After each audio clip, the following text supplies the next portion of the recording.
नमस्कार, आपल्या सर्वांचं स्वागत आहे आपल्या यूट्यूब चॅनलवर.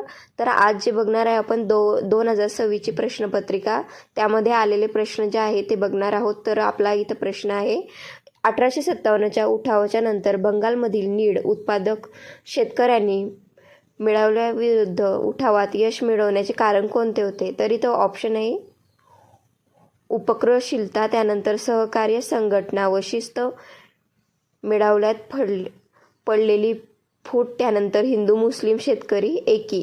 तर हे ऑप्शन आहे. तर आपलं उत्तर इथं येणार आहे बी आणि सी आणि D. B C D J आहे आपलं इथं उत्तर बरोबर आहे. त्यानंतर वळूया पुढील प्रश्नाकडे. राजश्री छत्रपती शाहू महाराजांविषयी खालीलपैकी कोणते विधान बरोबर आहेत? तर आपल्याला राजश्री छत्रपती शाहू महाराज जे आहे त्यांच्याबद्दलचे कोणते विधान जे आहे ते बरोबर आहे ते बघायचं आहे आपलं. तर इथं काय ऑप्शन दिले आहे, सक्तीचे व मोफत शिक्षणाचा कायदा केला, विविध कला व कलाकारांना आश्रय दिला, त्यानंतर विधवा पुनर्विवाह कायदेशीर केला, त्यानंतर कोल्हापूरमध्ये व्यापारासाठी शहापूर बाजार स्थापन केला. तर आपलं इथं उत्तर आहे ए, बी, सी, डी. तर हे तिघीही जे ऑप्शन आपल्याला दिलेले आहे तर तीनही ज्या ऑप्शन आहे ते बरोबरच आहे. तर सॉरी, 4 हे ऑप्शन आपले इथं बरोबर आहे. तर आपला पुढील प्रश्न येत आहे इथं, खालीलपैकी कोणते विधान चुकीचे आहेत? तर इथं आहे कामठी कोळसा क्षेत्र आंबा नदीच्या खोऱ्यात आहे. तर वर्धा खोऱ्यातील कोळसा क्षेत्र चंद्रपूर व यवतमाळ जिल्ह्यात विभागले आहे. तर उमरेड कोळसा क्षेत्र कान्हन नदीच्या खोऱ्यात आहे. तर अप्सरा ये सायरस अणुभट्टीच्या महाराष्ट्रातील तुर्फी येथे बांधण्यात आला आहे. तर आपलं उत्तर आहे ए जे आहे ते बरोबर आहे. त्यानंतर सी आणि डी. तर कामठी कोळसा क्षेत्र आंबा नदीच्या खोऱ्यात आहे. तर हे जे विधान आहे ते चुकीचं आहे.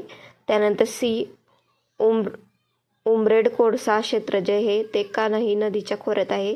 तर हे देखील चुकीचं आहे. त्यानंतर डी अप्सरा या सायरस अणुभट्टीच्या महाराष्ट्रातील तुर्फी येथे बांधण्यात आला आहेत.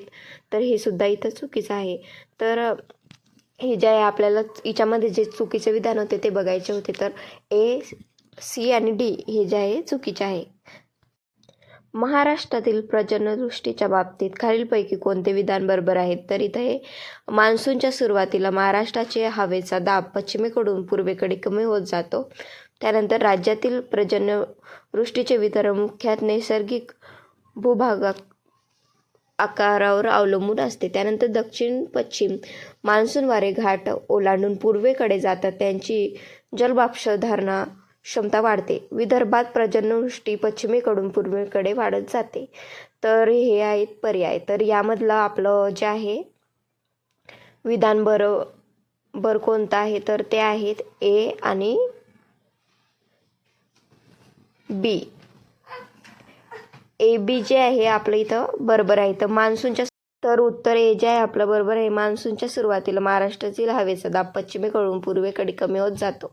आणि आपला इथं बी, तर राज्यातील पर्जन्यवृष्टीचे वितरण मुख्यतः नैसर्गिक भूभागावर अवलंबून असते. हे जे आहे दोघेही बरोबर आहेत.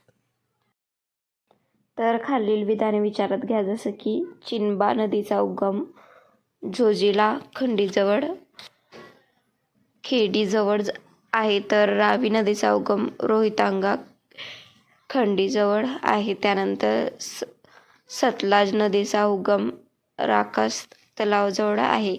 तर वरीलपैकी कोणते विधान बरोबर आहे? तर विधान सी जे आहे आपलं इथं बरोबर आहे. जसं की सतलज नदीचा उगम जो आहे तो राकस तलावाजवळ आहे. तर हे जे विधान आहे आपलं इथं बरोबर आहे. महात्मा फुले कृषी विद्यापीठाचे डांबिक तंत्रज्ञान संशोधन केंद्र लखमापूर येथे आहे. तर फुले यशोदागृह जात महात्मा फुले कृषी विद्यापीठाने 1898 विकसित केली. त्यानंतर महाराष्ट्र कृषी विद्यापीठाचे कार्यालय मुंबई येथे होते. तर आपलं इथं उत्तर येणार आहे विधान ए आणि बी बरोबर आहेत. तर ए आणि बी जे आहे इथं बरोबर आहे. म्हणजे महात्मा फुले कृषी विद्यापीठाचे तंत्रज्ञान संशोधन केंद्र लखमापूर येथे आहे, तर ही बरोबर आहे.